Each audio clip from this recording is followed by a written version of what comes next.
आमच्या गावाकडलं नैसर्गिक वातावरण, पाऊस खूप पडत आहे. आमचं गाव छोटंसं खेडेगाव आहे आणि शेनगाव तालुक्यामध्ये गाव आहे पिंपरीलिंग म्हणून. निसर्गरम्य वातावरण बघा, जिकडं तिकडं आभाळ आलेलं आहे आणि मी मुद्दाम या निसर्गरम्य वातावरणामध्ये व्हिडिओ घेण्यासाठी आलो होतो. मस्त निवांत इकडं सकाळच्या सकाळी आलेला आहे. पहाडचा पहारा आहे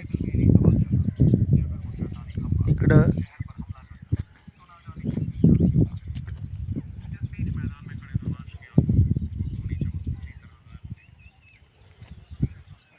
हे बघा, गाई वासरं सुद्धा चरत आहेत.